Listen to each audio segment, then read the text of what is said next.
joining in now to tell us, to give us his views on, the stock and of course the market.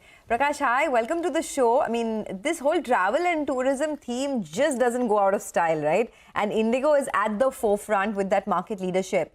For someone who's perhaps not partaked in this rally, do you think there's more to go? Good morning, Sonia. So, you're absolutely right. When you have a secular trend like hospitality and tourism doing so well, and just as an anecdotal data, NSE has also launched a particular index to track this, entire sector, which tells you that the sector has come of age.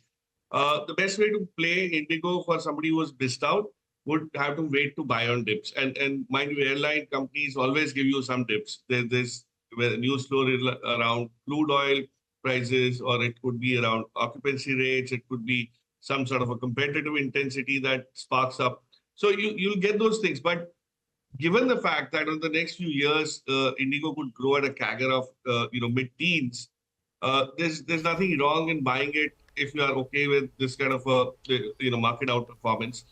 Being the leader, it stands in a better place than any other company to participate in this boom. So you will have to look at Indigo at lower levels because the risk reward, as you rightly said, the last 1 year, it's almost done about 70%.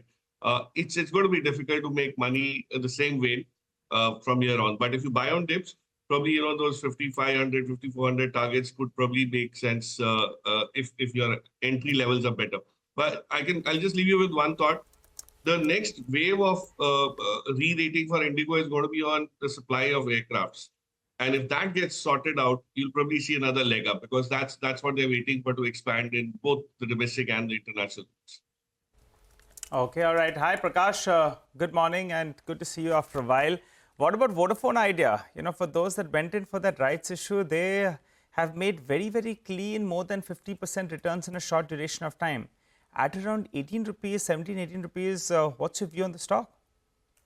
Good morning, Nigel. So, the FPO investors probably couldn't have got it better than this. Everything that could have gone right for Vodafone has actually gone right.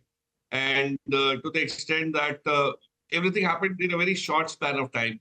Personally, I was expecting, and I do have an exposure to this name, that things would take some time. The tariff hike was probably the last or the cherry on the cake. It was more of, if that happens, you probably have this bout of re-rating getting completed. So now you will probably see some sort of profit taking. I don't think there are any more significant triggers involved.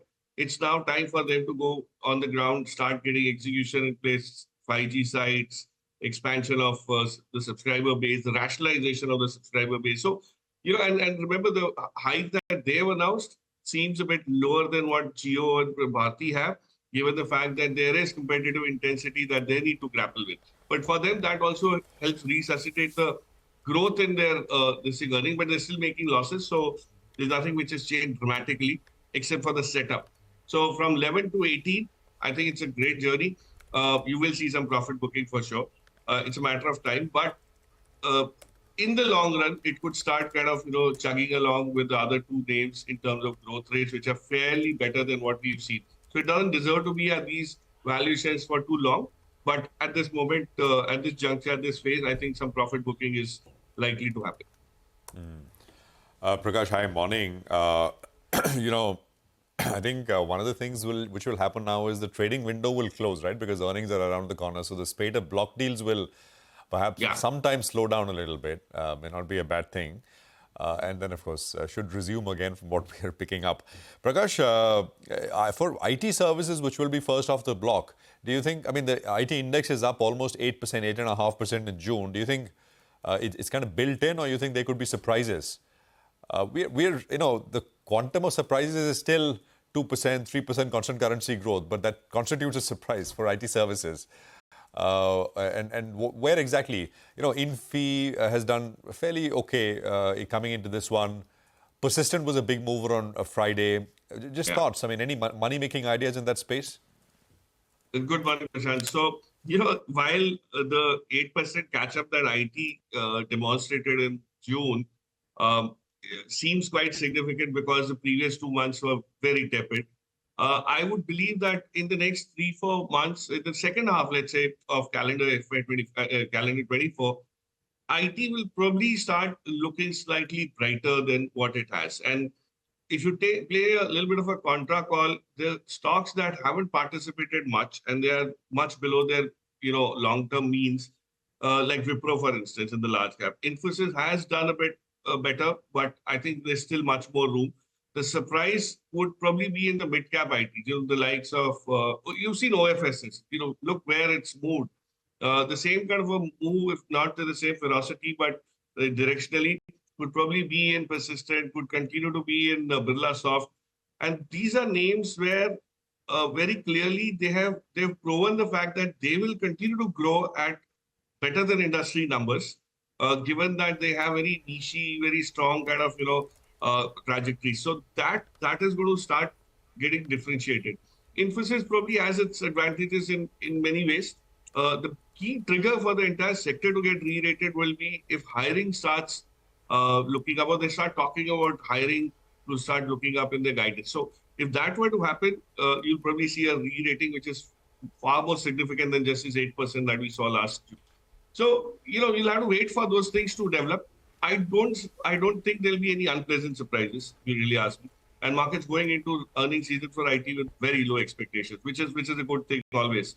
So if something happens which is positive, even incrementally not too big, you'll probably see a little bit of move towards IT, because the exposure to IT in most institutional investment portfolios is fairly low as compared to other sectors which have actually done very well in the last 6 months.